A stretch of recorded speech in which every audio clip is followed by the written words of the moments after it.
জুলাই সনদ 5 তারিখে ঘোষণা মানিকনগর কি যেন মানিক মেভিনিউতে ঘোষিত হবে কিনা জানি না। তো ওখানে মাননীয় প্রধান উপদেষ্টা জুলাই ঘোষণাপত্র প্রদান করবেন বলেছেন, যেটা শেষের দিকে আলোচনা করেছি। জাতীয় সনদ তো আলাদা জিনিস, জাতীয় ঐকমত্য কমিশন কর্তৃক যেটা হয়েছে সেটা স্বাক্ষরিত হলে সেটা কোন প্রক্রিয়ায় প্রকাশিত হবে বা প্রকাশ করবেন সেটা ওনারা বলবেন। কিন্তু ঘোষণাপত্র যেটা, সেটা তো একটা লিটারেচার, এটা একটা ঘোষণাপত্র জাস্ট জাতির সামনে প্রদান করা। সেটা অনেকেই বলেছেন যে এটা 1 বছর পরে কেন। ঠিক আছে, যদি 1 বছর পরেও এই ঘোষণা পড়তে চান আমাদের আপত্তি নেই, আমাদের তো মতামত দিয়েছি। কিন্তু নির্বাচনের যে বিষয়টা বললেন, নির্বাচনের বিষয়টা মাননীয় প্রধান উপদেষ্টা যেটা প্রতিশ্রুত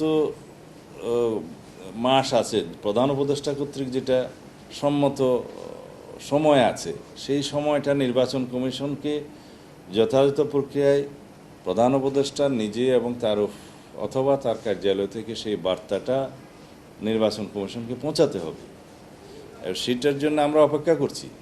এটা উনি হয়তো এখন আপনারা শোনেন, আমরা শুনতে পাচ্ছি বা জানতে পারছি যে মাননীয় প্রধান উপদেষ্টা হয়তো খুব শিগগির, হয়তো 5 তারিখে বা তার আগে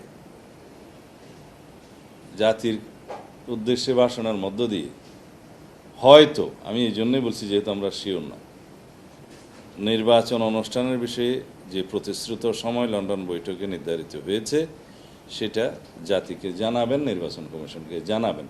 সেটা না জানানো পর্যন্ত অপেক্ষা করব।